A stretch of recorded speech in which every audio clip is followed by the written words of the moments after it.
warm welcome to you all. Hope you'll thoroughly enjoy our programme.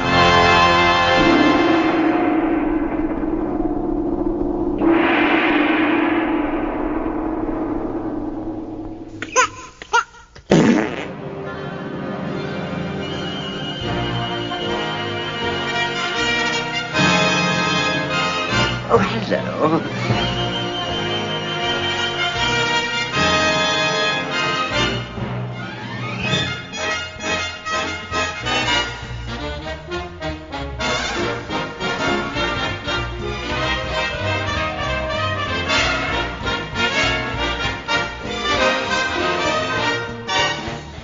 Ladies and gentlemen, it's the Real Britannia podcast, a very British podcast about very British movies with just a hint of professionalism. Good morning, my name's Scott. With me, as usual, I'm pleased to say I'm joined by my co-host and my dear friend Stephen. Hello, sir. Hello. Joining us, it's one of those special occasions where we have a guest host, and he's becoming quite a regular now. It's our dear friend Anthony. Hello. Hello, everybody. How you doing, mate? Talking about this. Yeah, very well, thanks. Good. We were just laughing off air that this is a bit of a star spotting exercise, not to the degree of Night to Remember. Thankfully, but there are a few famous faces in this one coming up, yeah? Absolutely, yeah. And it is, sometimes, as we were just saying, there's some people that we're seeing out of character or out of place or out of facial hair. That means we don't automatically recognise them, and then suddenly you go, no, it is him, he just doesn't have his beard on, or whatever. Yeah. And look, she hasn't got her moustache, yeah. Gladys Henson without a moustache, yeah. No, just listening to Anthony off air just then, and he suddenly recognised Leslie Phillips. I don't think I've ever seen Leslie Phillips without a moustache in a movie, to be honest. I think there was one of the doctors where he shaves it off, but briefly in it. A bit of a trademark, wasn't it? Yeah. Mm. And Lawrence Naismith without a beard, but we're going to come over. We're going to come on to that. Come over Lawrence Naismith's beard. Oh my God! Don't go on his boat though. Yeah. We need to avoid his boat because Cockney rhyming slang. Yeah. He's very arrogant. It's very arrogant. Think of feeling. Yeah, he's very arrogant when he gets on his boat. He just can't imagine it ever sinking. Yeah, So we'll get back to that later. Yes, that'll all make sense later. It's Stephen's choice this week. I want to get straight into this. I've watched it twice. Everybody's watched it twice, which is pretty unusual. Is that a sign of the quality or the sign of the fact we didn't understand it? Who knows? We're going to go into the train of events from 1949. We'll be back after this. Said your birds weren't playing too well, didn't you, Jim? Sit down strike, I call it. Yes, but what sort of encouragement do you give them, eh? Well, they've got their old China egg. What more do they want? They want this, Jim. What every hen in the country's been asking for. Well, what is it? What is it, eh? It's Johnson's electrified hen output stimulator. Patent about to be applied for. Goodness, Mr. Johnson, whatever will you think of next? Yes. Well, how does it work? Now, you wait a minute. You answer me this. How would you like to sit yourself down on a nasty cold porcelain egg these chilly mornings? Well, I'm made a bit different to a chicken, you know. Chickens has their feelings, Jim, same as you. Now, you feel that. Hey, Careful. It's red hot. Oh, so it is. How did that happen? I set it for blood heat. Put that under my birds, they'd be laying boiled eggs. Yes, I'll turn off the battery. See? Yes, of course, it's only in the experimental stage so far. Well, don't worry, Fred. Think of all the trouble Stevenson had with the first loco. Yes, well, he got it right. But so will I. So will I. You shall have the first one, Jim. That's a promise. Well, thank very much. I'll have my old butt queuing up for it in no time. Thanks a lot, Fred. Not a bit. Just got to keep on the right side of you, from what I hear at the loco, eh? Yeah. Good-bye, Mrs. Harcourt. Goodbye, Mr. Johnson. I suppose you make a point of talking to them, don't you, Jim? Talking to who? Why, the birds. Oh, it's surprising how a bit of conversation, especially first thing, encourages them. Go on. Well, fancy you not knowing that. Well, I mean, if you kept a dog or a horse, you'd say good morning to him, wouldn't you? Oh, I suppose so, but I can't see myself saying good morning to a lot of chickens. Well, it's a great mistake, because they appreciate it. Well, take my lot now. As soon as I pay my first visit in the morning, I puts my head down to the popo and I sings out, "Good morning, everybody." And if I don't get back a good old... well, I'd feel real worried, I would. Dead so? Yeah. Well, I was going to have a chat to him. Yeah, you certainly should. Yeah. Keep off politics. Train of Events, released in the UK 1949. Now, it's got 3 directors, and you'll find out why in a second. And they include the great Sidney Cole, Charles Crichton, and Basil Dearden. What a trio there. It stars Jack Warner, Gladys Henson, Susan Shaw, Leslie Phillips, as we mentioned, Miles Mallison's in there, Valerie Hobson, John Gregson. It's the debut for Peter Finch, I believe, or it's the first recognisable role for Peter Finch. Portmanteau movie. Stephen, you selected it. What's the synopsis, mate?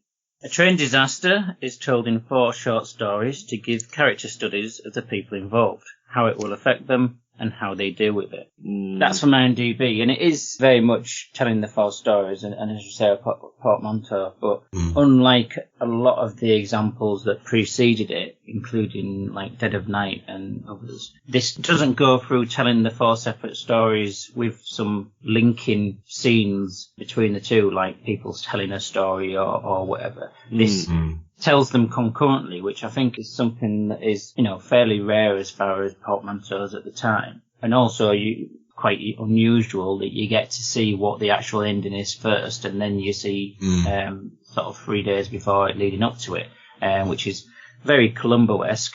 But, it does come across in a different way, which is quite inventive, and the quality is there, to be perfectly honest. I mean, the styles that it mixes together, for me, it's got some classic Ealing with regards to the comedy and the almost farcical knockabout with some of the stuff to do with the engine driver story, and then you've got some of the other story threads are more along the lines of kitchen sink or even a bit film noir, really. That's, again, a bit of a difference, I think, that they're actually mixing them together. But they don't feel disjointed. They do feel like just, these are different lives that are happening concurrently rather than there's any clash. So, it may not be to the level of something like Third Man or whatever, but it is definitely, I think, a film that has stuff to talk about with it and some quality enough to warrant us drawing the attention to it. I'll tell you what I noticed, you mentioning that it doesn't feel disjointed. With the 3 different directors, personally, I could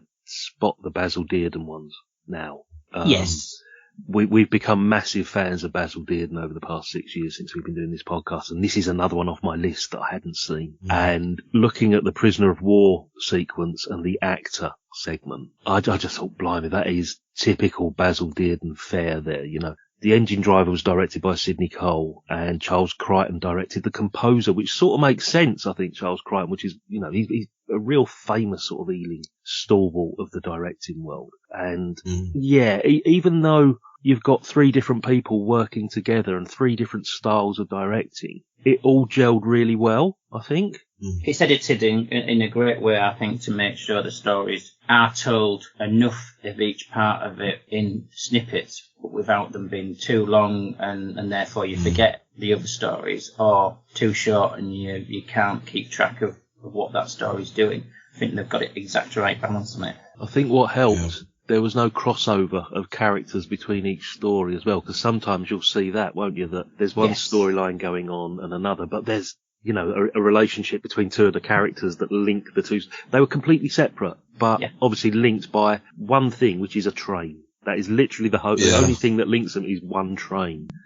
And whether that's by fate or by design, we learn as we go through the movie how they're going to actually all be on the train at the same time, which is exactly. Really and I don't know whether they came up with the title first and then created a movie around it, because obviously the title is very clever. It's very clever. I like the bit, but I think that's something a bit more of a modern thing with the reality TV shows, that they come up with a title for it and then try to create a background show behind it. But that's Barry Allen Partridge.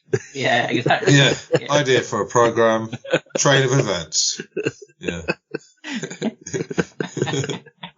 Anthony, first time watch Yes. and second time watch for you, mate. What did you think? Is this your sort of movie? Do you normally sort of turn to these black and white British movies of the 40s? Absolutely, yes. This is a real find, I must say.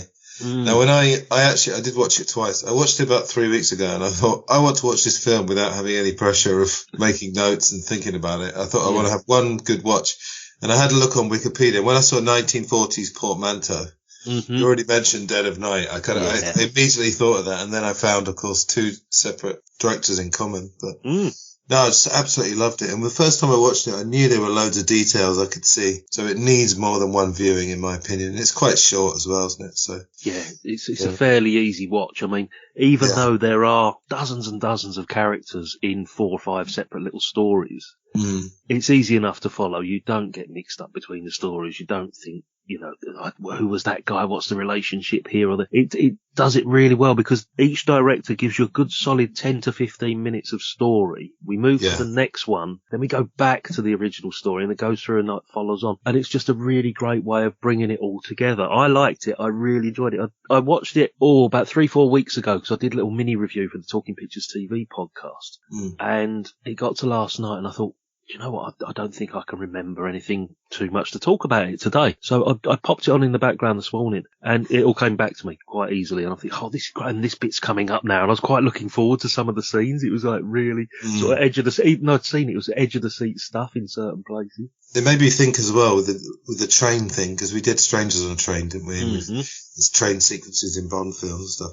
Makes you think how many personal stories are on any train, with a couple of hundred passengers or whatever, all the stories that could be happening. It's one of those, isn't it? People always go back to sort of trains as a setting, It's because, well, there's hundreds of people whose lives you don't know what's going on, behind the closed doors and the curtains. And when you look into their personal lives, you end up with a tale of murder, a tale of, all of this stuff that's going on. It's quite gritty for 1949, some of this stuff. Yeah. And then you've got chickens with beak wilt or whatever it is that the chickens have got that he's trying to fix. Miles Malison with his electric egg. Yeah. Yeah. Talking of Dead of Night, of course. It's not a euphemism.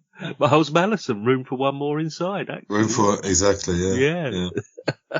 So Crichton did the golfers, didn't he, in that other film, Dead of Night? In Dead of Night, which was Charles and Caldecott, wasn't it? That was a very much comedic one in Dead of Night, wasn't it? And then Basil Dearden did the Hearst, did he? I think he did. So. I don't know. I'm assuming he must have done, yeah. I think Or did he do the one with the kid at the party that goes back into... Oh, there were so many in there. I'll have to watch that again, actually. Yeah. Let's run through these stories. What's the first one we come across? Well, if you read the Wikipedia page, it sort of breaks them down, but unfortunately, to be honest, it breaks them down to make out that the first one isn't the train driver one. And for me, watching it, I feel that it is the train driver one. It's the first. Oh, well, let's start. Really. Well, they start and finish with it, don't they? So, Let's start with the train driver. So train driver, you've got our favourite Mr. Warner, who, again with his regular screen wife. Gladys Henson, perpetual So wife. I think within a year or so that also appeared in Blue Lamp together, his husband and wife, and we must review that sometime.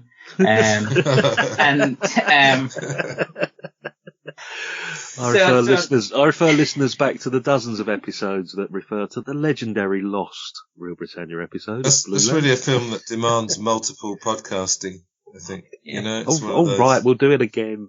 Yeah. So there's to some extent it's the story of just an average Joe who's well thought of by his bosses and his colleagues and just doing the hard slog and working extra bits of overtime just because, and the demands that puts on his long-suffering wife who never complains, and the details of his daughter and the young man that she's seen who happens to be working with the father, and it's just the precursor to kitchen sinks, just the home life of the average man, which then does have some Ealing comedic parts to it, but it's just the average Joe cracking on with his life and his family. And I think that it's good to start off with, because I think it brings in people to be able to immediately identify at the beginning of this film and go, oh right, we know what we're dealing with here. It's not suddenly dealing with people that are from a different world. But then obviously it leads in more into that.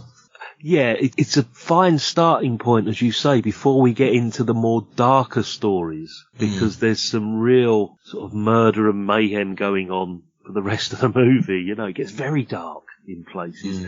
And although it's not quite comic relief, as you say, Stephen, there are some really nice light touches, like the Miles Mallison bit with the chicken. Even the details, like the fact that Jack Warner repairs watches in his spare time, has no relevance whatsoever, does it, to this story? But no, and there's a great bit where somebody knocks at the door and he says, "Oh, I'll get that," and then carries on with what he's doing, and she's going, "Well, are you gonna then?" And he's like, "What? You can get that?" And he's like, "Oh, yeah."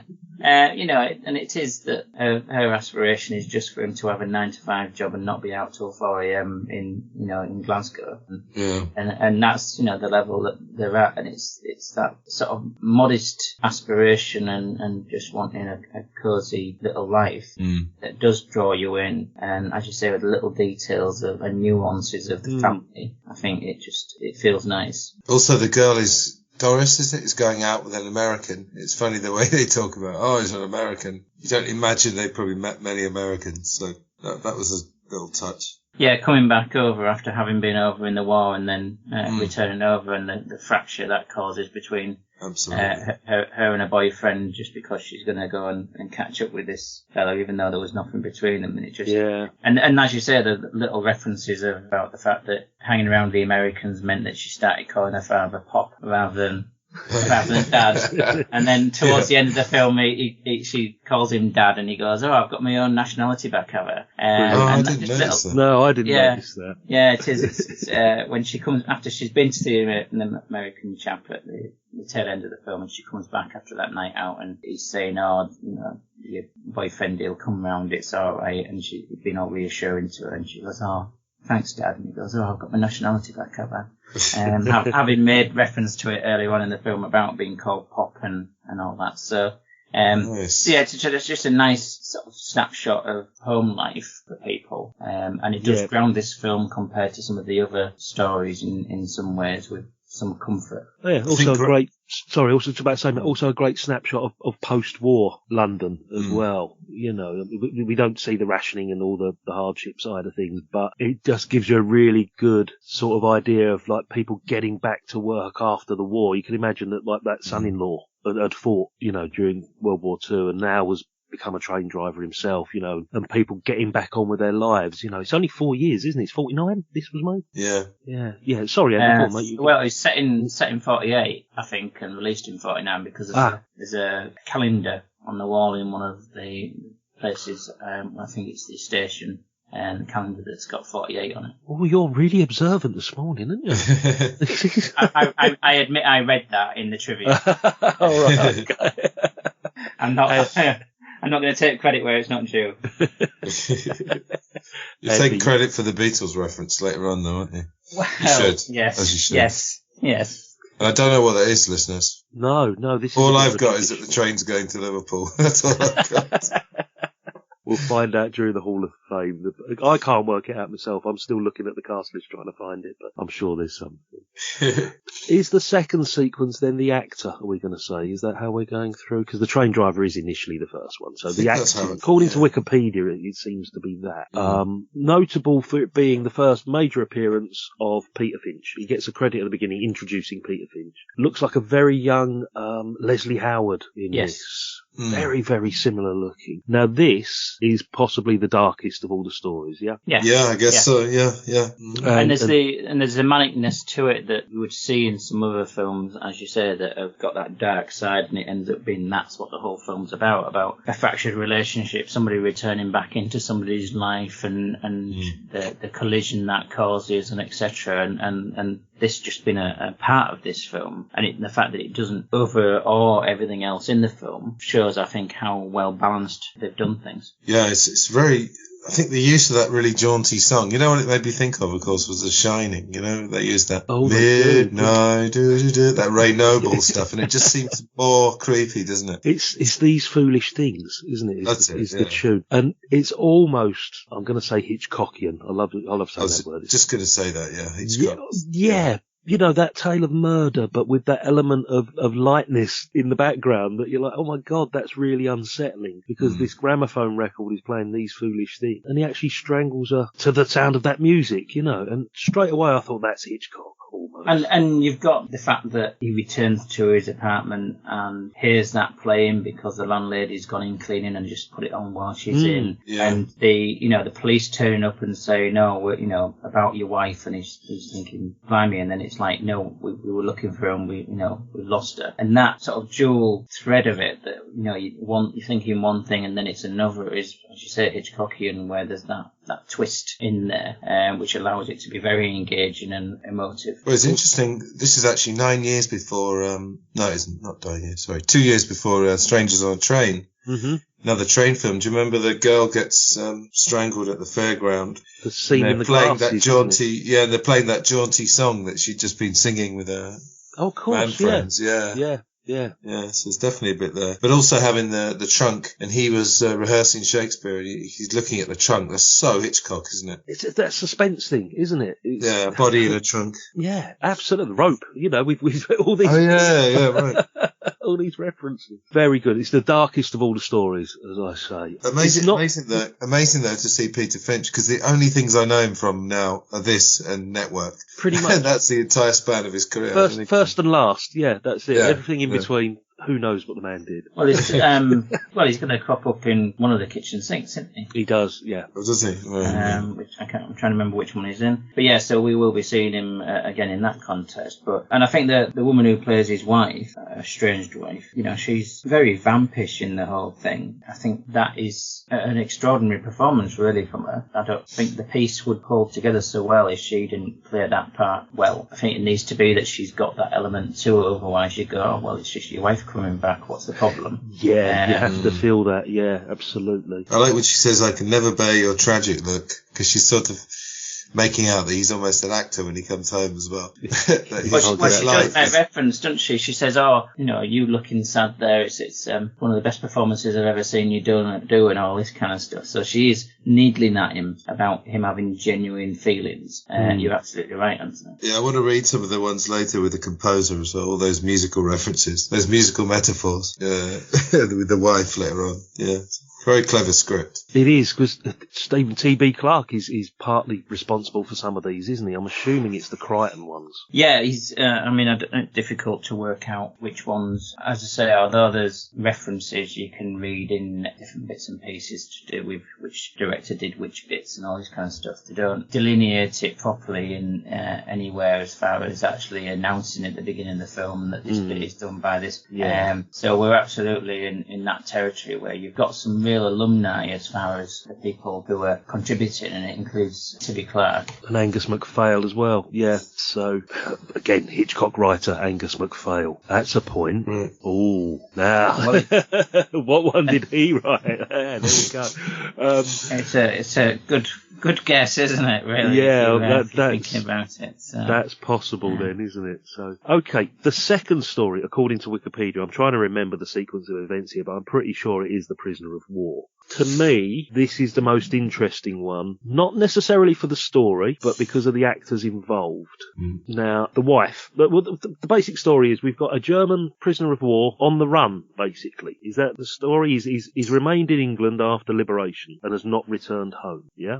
Yes. Yeah, I got the impression that he'd never been captured in the first place. Oh, right, okay. And I was trying to work that out. Both watches that I had, I was trying to pick the detail out of the reference, because she talks about stumbling across him in the woods and not turning him in, and I'm trying to work out whether that was during the war when, he's crash landed or whatever, or whether it was that he'd escaped from a camp, or whether it was that the war had finished and he hadn't been repatriated because he decided he didn't want to go back to that broken country.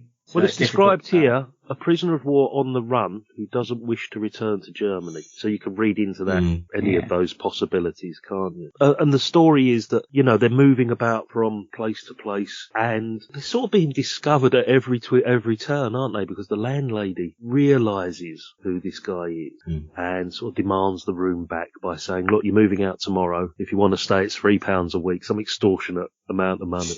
And if you don't feel happy about it, go to the police, you know. And of course they can't go to the police because obviously he's on the run for whatever reason, being a German prisoner of war. Now, what I think is interesting about this is the actress involved. Now, the lady who plays the wife is a very young actress called Joan Dowling. Yeah, okay? Tragic story. We love a tragic British actress story, don't we, mate? So Joan Dowling, for those that don't know, she was a child actress with no formal training, believe it or not. She had no acting training whatsoever. And there's an Ealing movie that we haven't done and we must do very soon called Hue and Cry. It came out a few years before this.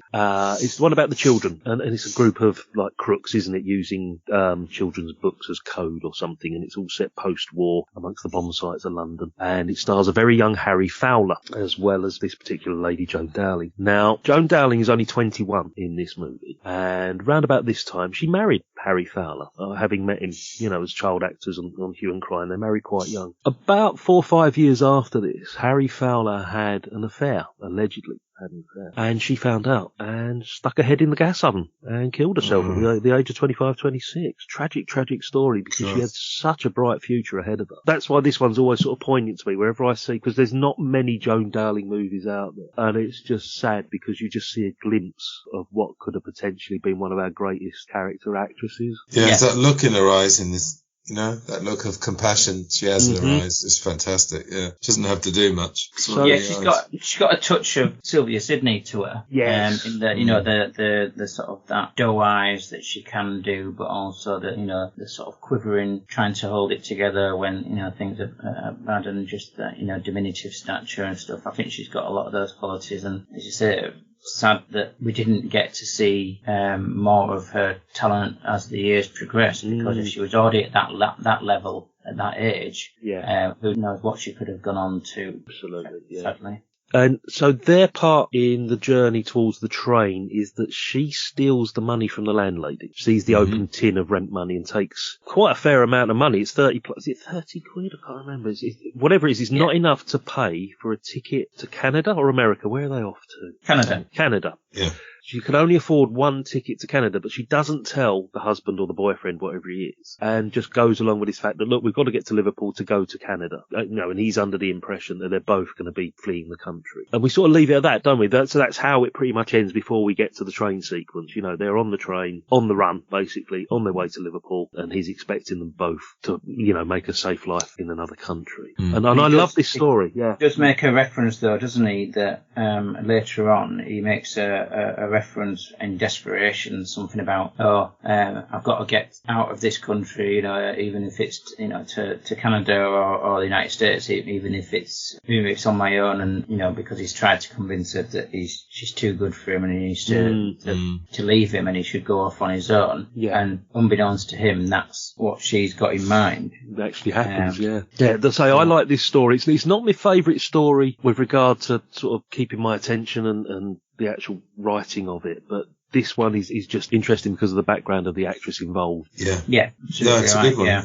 And it is the different level, you know, the darkness to it and the sadness to it, and the almost that it's just the hopelessness of it. Yeah. Whereas, you know, in the such as a train driver one, it's very much about aspiring for that hope and keeping the hope, whereas they feel like they're hopeless in the Okay. The composer. For me, the most disappointing out of all the segments, despite the fact we've got John Gregson and Valerie Hobson amongst others in this sequence, and it's the bit that's directed by Charles Crichton. This was the bit I found a bit tiresome, this one. Oh, no, I liked it a lot. Yeah, it's my favourite, I think. I thought you might. Go on, talk us just through the it. Just the musical thing. Yeah, talk us through it. Well, I've got a bit of Wikipedia here. Yeah, composer Raymond Hillary is travelling to a performance with his star pianist, the temperamental Irina. And I thought just all those bits where they were performing and she's so completely over the top when she's playing the piano. Dun, dun, and it's just the looks they give each other. And I just thought the wife, there's some good female roles in this film. Yeah, the wife in this one. I mean, okay, she's just playing, it's one note, it's that kind of, I know exactly what's going on at all times. But all those musical metaphors, I did write one down, I must admit. What a magnificent theme and what a magnificent number of variations Raymond has played. The harpist struck a chord with him, a whole series of arpeggios. So it's a bit technical if you didn't know what arpeggios or diminished chords were, but you get the point. But the wife, the way she describes all his affairs in metaphors, I love that. And there's when he's been quizzed by John Gregson about the whole thing to do with whether it's about one man loving two women or two women loving one man. That's and how that then is obviously meant to reflect and does, quite strongly. It's obvious that that's then the theme of that story being played out in his personal life as well as just the end piece of some music that he's composed. I think, yes, there's a lot of clever references in it as far as the dialogue. I think, and that's what perhaps saves it from being, like Scott says, a bit of a filler and unnecessary and not really working. It's the dialogue that makes it work, I think. Oh yeah, I'm not saying I didn't enjoy it. Just out of the four separate stories, this was the one. I don't know, tonally, just sort of felt slightly out of place because we've got. But then again, we've got comedy, we've got murder, we've got this sort of melodrama. There is no genre that you could place this movie within because it covers every single aspect, doesn't it? And this is like this real sweeping, dramatic melodrama segment. I think if you go back to Dead of the Night, this is almost like the golfers sequence. Okay. Yeah, which I didn't like particularly in that film. But yeah, it's just pure light relief, it seems like. Yeah. But I think this is the wordy one. This is the one for musical nerds like me. We're going to know what arpeggios and diminished chords are. I think it's a bit of an acquired taste probably, but I really liked it. I just liked the whole, how ridiculous it was. Yeah. I enjoyed it.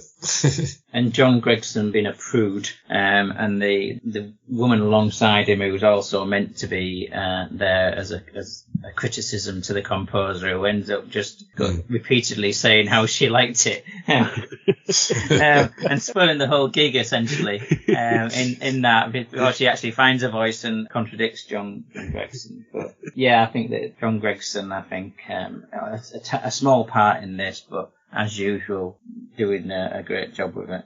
Must be an early role for him as well, Stephen, because most of the Gregson stuff we've seen has been in the 50s, hasn't it? I don't think we've really covered anything in the 40s with John Gregson, and it's quite a very minor role for him as well, isn't it? It is, yeah.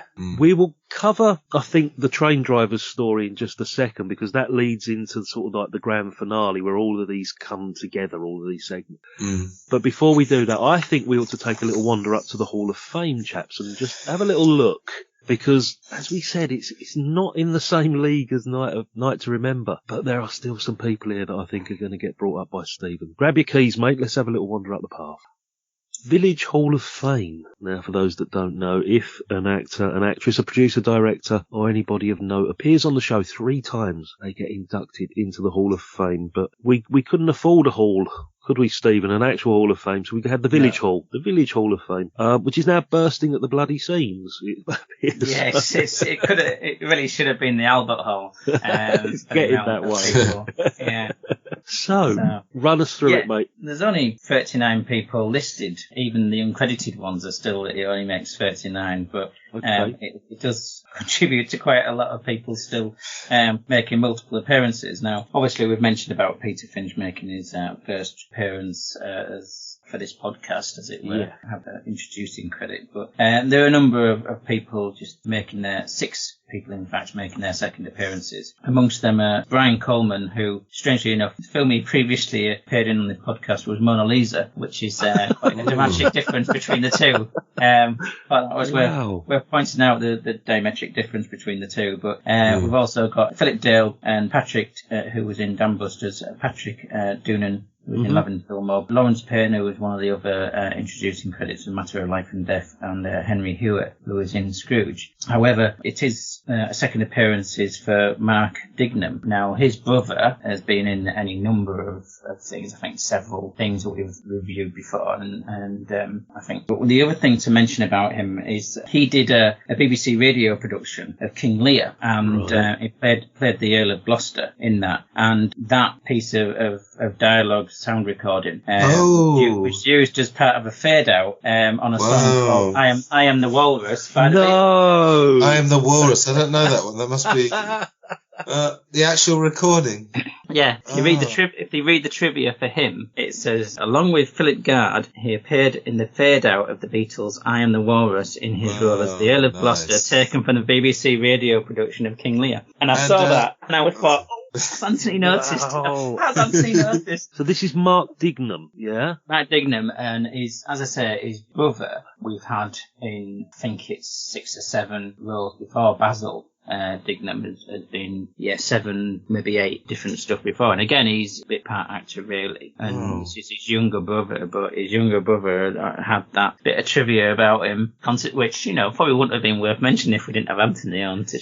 We wouldn't have discovered that, would we? It would not have been. There you go, mate. You learn something new every day. Scott, not to tell you what clips to put on your own show, but I've got the isolated King Lear if you want to put a few seconds on it.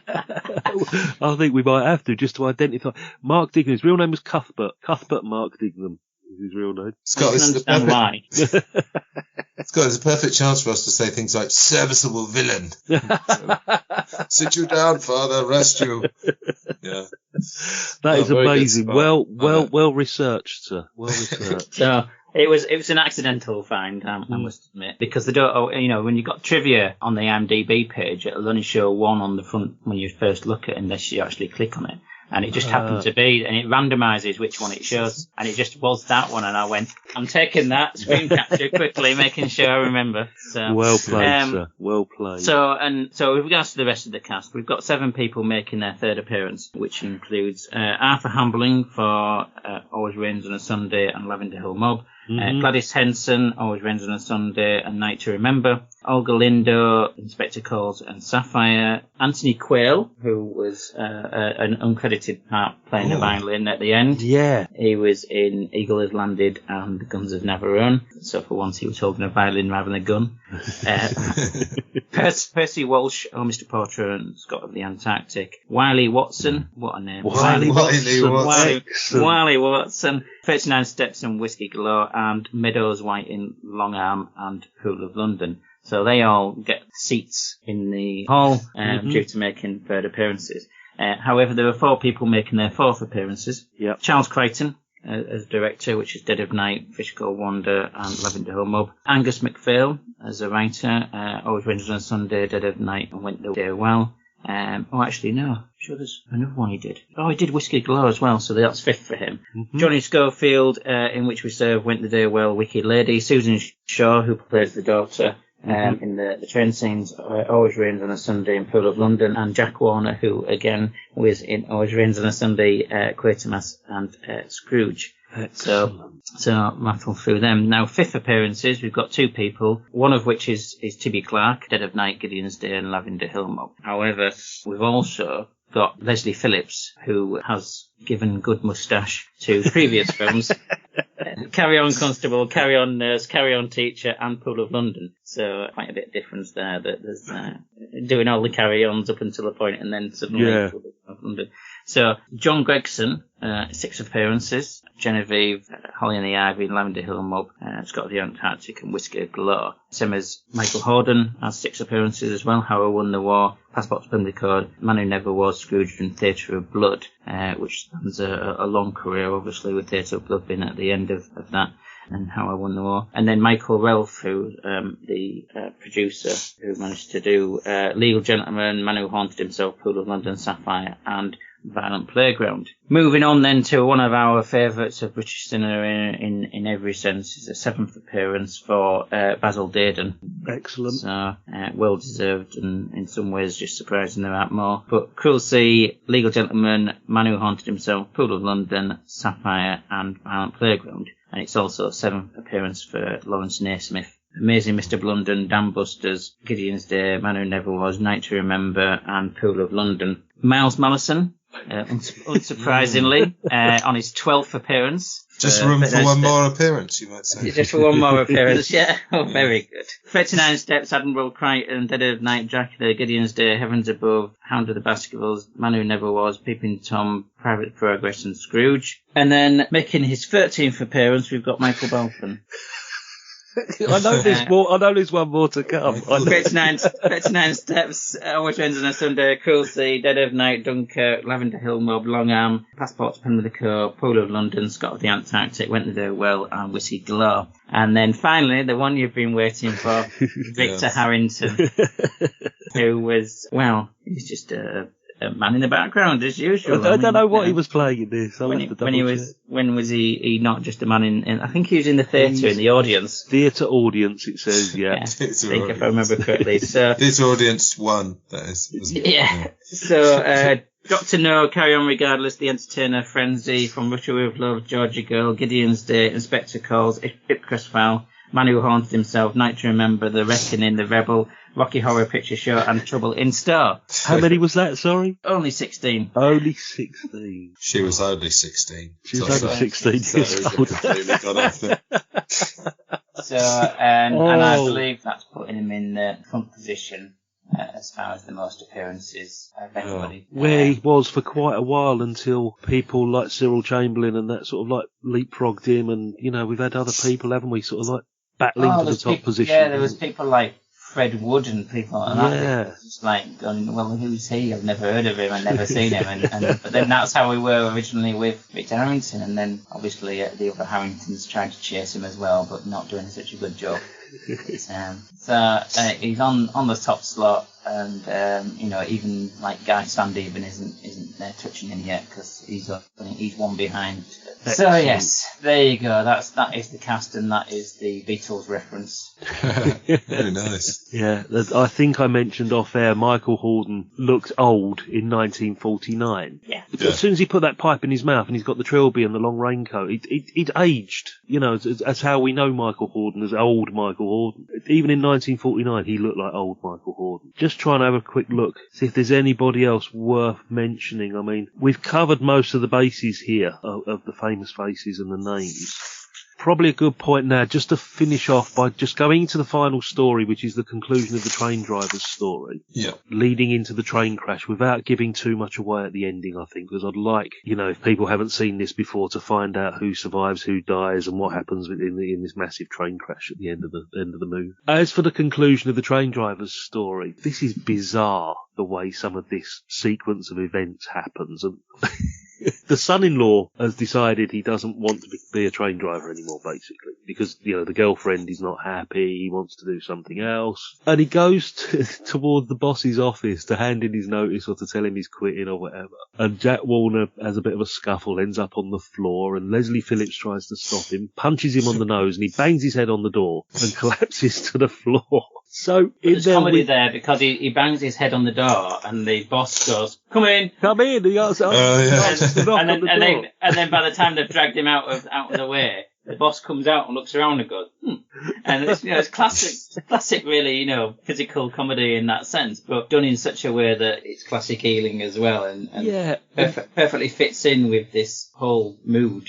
As we've said, there's just genres a go-go here at the moment, because you know, we've got the darkness of Peter Finch strangling somebody upstairs in his little flat, to this knockabout thing with Leslie Phillips punching somebody on the nose, and then they decide that to keep him out of the way, Jack Warner's going to have to take his shift on the train. So they pop him onto an empty, well, it's not empty, but they pop him onto an open carriage, don't they, that's transporting fish. To Macclesfield. To Macclesfield, yeah. And he ends up, I don't know, 4 hours later in Macclesfield in the middle of nowhere on this fish cart. So Jack Warner's taken over the shift, and in the run-up to the journey to Liverpool, this is the bit I think that you sort of hinted at as well, Anthony, where you get this great sequence within the train where you've got these separate stories. this is the only point where they all come together. They're on the train, but they're not interacting with each other. So you've got the nervousness of the prisoner of war and his girlfriend, because she's convinced that the policemen who are on the train, Michael Hordern, are looking for her, where in fact they're looking for Peter Finch and the body in the hamper, which they find. Quentin Tarantino moment almost when they open the hamper. I thought the camera was going to go from the hamper looking up, which is a classic Tarantino. And a glow, yeah. Yeah. So what do you think Quentin Tarantino took his portmanteau masterpiece from inspiration from this?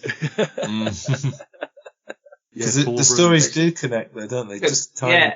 And they connect a little bit, and things aren't told in the right order in this, so, I could claim. Yeah, it's literally, this is where it all sort of gels, because we said they were separate stories, and they're not in the same carriage. Some of the guys are in the smoking carriage, some are in the main sort of second class bit, and the policeman's walking up and down the entire length of the train trying to find Peter Finch, having found the body in the guard's carriage in the hamper. Prisoner of war is panicking because the police are on the train. The composer is still arguing in a separate carriage. Yeah. Oh, I love the bit when he's telling Irina that she played one wrong note, isn't she? And she screams. And it's combined with the scream of the train. That was brilliant. As it whistles past. Yeah. And that's his way of dumping her without actually dumping her. He's actually getting her to dump him by upsetting her on the thing that she holds most dear, which is her professionalism and perfectionism. Because he wasn't having an affair with her. She was having an affair with him, you see. Yeah. As he removed the blame earlier, didn't he? That's it. Yeah.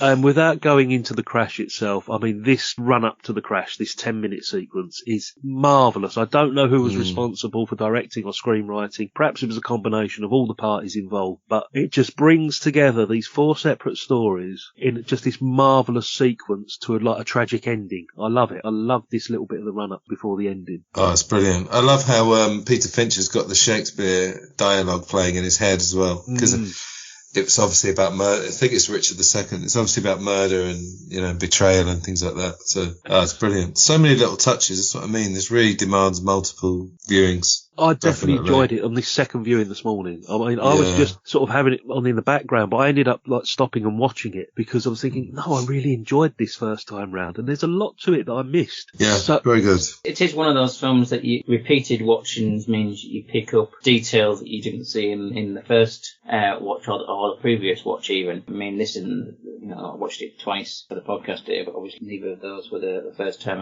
I'd watched it. I've seen it a number of times before, and although, yes, I've forgotten a lot of bits and pieces of it because it's been a couple of years since I watched it, but it certainly is replete with those details and nuances that, whether it's dialogue or whether it's just camera shots or whether it's, just the look on people's faces and the performances, there's so many little bits in there that the repeated watchings do give us. Yeah. And the dialogue touch, the dialogue touches I really noted. Yeah.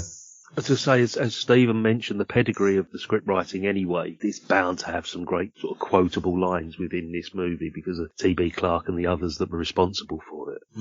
And then the directors doing their wonderful job with those scripts. And then you've got people playing to their strengths as character actors as well. That ingredients is all come together perfectly to make something that's richer than their individual parts. It's just one of those wonderful movies that, we say this quite often, Ealing is known for the comedies, but go back and look at some of the dramas, because the dramas are quite outstanding in most cases, and this is a great example of a great Ealing drama. Just going to mention something else, guys. We may review this at some point. Are you aware of a movie called Friday the 13th from 1933? Oh, no. Right. It's nothing to do with people in hockey masks. I've seen Thursday the 12th, but I haven't seen Friday the 13th. Right, this is the sequel, Stephen. Okay. Directed by Victor Saville, starring Jesse Matthews, Ralph Richardson, Max Miller, Robertson Hare are probably the 4, most recognisable faces in this. But the story is about several passengers in the run-up to a bus crash, told in a completely different way. You haven't got these 4 different directors taking different things, but it's this run up to this horrific bus crash, but it depicts like the lives of the passengers before. So I don't know if it was an influence for this particular movie, but it's probably worth looking at. I haven't seen it for a long, long time, and we may actually go back to it. But yeah, it's not an unknown quantity, this movie. Let's put it that way. There were other examples of this type of thing, and as we also mentioned, the portmanteau genre as well. Dead of Night is the ultimate and the classic that everybody knows. Yeah. So if you're a fan of Dead of Night, are we recommending this movie for people that haven't seen Dead of Night? You know, it's that sort of style of movie. Yeah, it's not quite as horrific, literally like horror, but I mean, there's horror elements to this. But I think the thing Stephen said right at the beginning is that how the genres that it has. So it is kitchen sink. It was like The Engine Drive is a bit like early Coronation Street, isn't it? But in the south. It's true. It's that very because the only reason I mention that is I've taken to watching old episodes of Coronation Street. Literally the early one, 1960. You know, and oh they're wow, just fantastic. But it's that sort of slightly overlapping dialogue and everything, the naturalistic dialogue. But this is very impressionistic as well, isn't it, with some of the camera work? Yeah. Just makes you wonder how many other gems there are that I haven't heard of, certainly. This is the Hundreds. thing. I mean, Stephen, you discovered this on Talking Pictures TV, didn't you, a few months back? Oh, well, no, I discovered it years ago, to be fair. Oh, right. Okay. When I took my 2 watches that I've done for this podcast, I went back to it saved on my Digibox, and realised that they had adverts on, and realised that it was from 2019 when I'd recorded it, and I'd watched it then. I think that was one of my first watches. I've got the idea I'd watched it previously a long time ago, but not really paid proper attention to it. So that was my first proper watch, 2019. But yes, so it's sat on my Digibox ever since then, partly to do with knowing that at some point I was going to bring it up for the podcast, but also because regardless of the podcast, I knew it was a film that I will go back and watch at various points, because it is a gem and it is worth rewatches. Definitely. Yeah, I've discovered that. I mean, Anthony and I both watched it a second time. I think we both agree, mate, that the second viewing, that there was still plenty to see and rediscover, and, you know, stuff we missed from the first viewing. It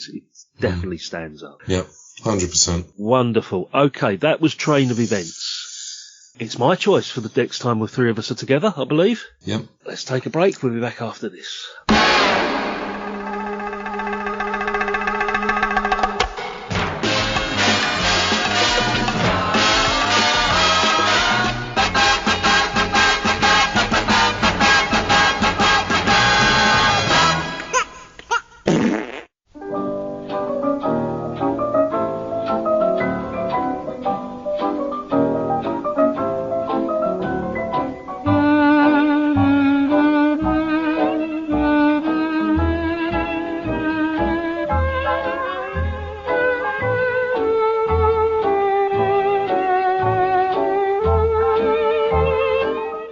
Okay, chaps, that was Train of Events. Thoroughly enjoyable. Thank you, Stephen, for bringing that to the table. Now, as it's my choice, I'm going to go complete change of pace, complete change of genre, complete change of decade. I think Anthony in particular is going to enjoy this one if he hasn't seen it before. I love a good old London gangster movie, and this came out pretty much the same time as Get Carter, starring the great Richard Burton. Ah, yes. As a character called Vic Dakin, backed up by Ian McShane and Nigel Davenport, Donald Sinden, T.P. McKenna, Joss Ackland. It's sort of loosely based on Ronnie Cray. Loosely, I say here. And it's a film called Villain from 1971. Oh, yes. Yeah. Have you seen it? Oh, yeah, I had it recorded off the TV for years, yeah. Seen it loads of times, but not Stephen, I think decades. you have, haven't you, Stephen? You've seen it as well. I think I've seen it once only, but I have definitely seen it once. Yeah, this was my first mini review for the Talking Pictures TV podcast,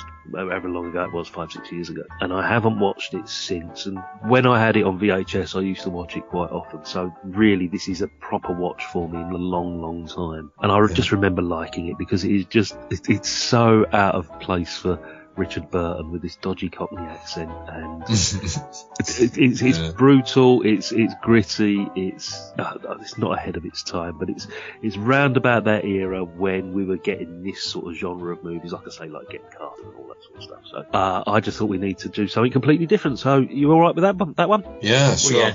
Yeah. It's a definite double bill with Get Carter as well, because it's the same year as you said, but they're very different. They're similar but different. Yeah. Tropes, but... Yeah, it'd be interesting to see that, like you say, what is there that's common to that genre. It's all going to be about.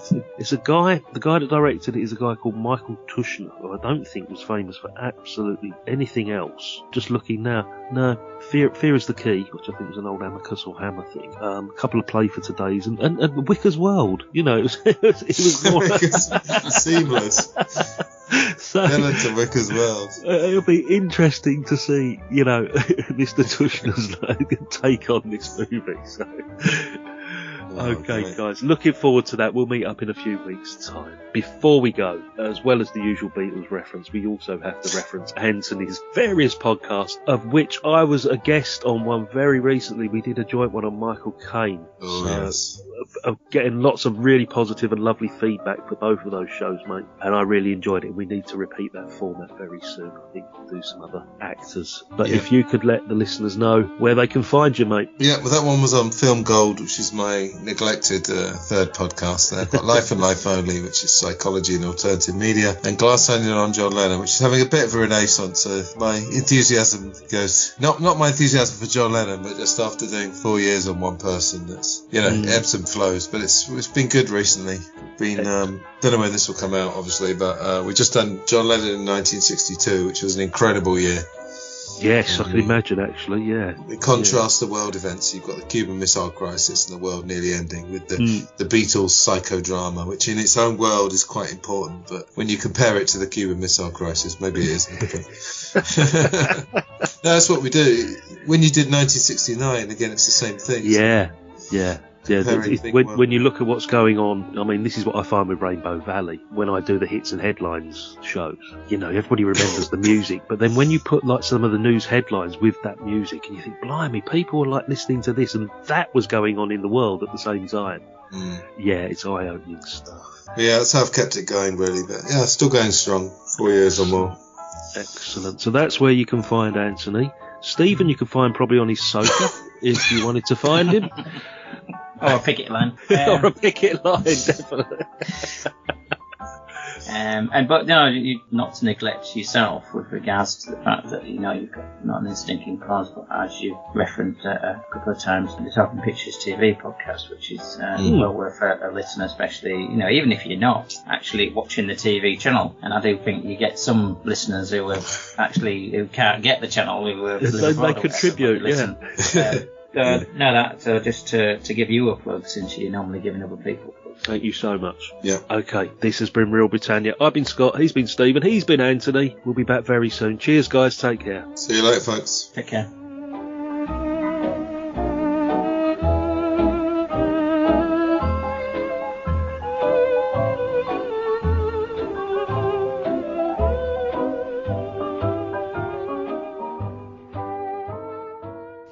Shower.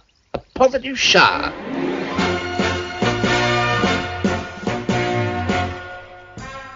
Bon voyage.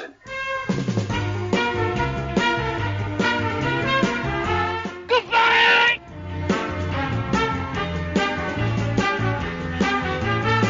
Good luck. Thank you.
British hand up, sir.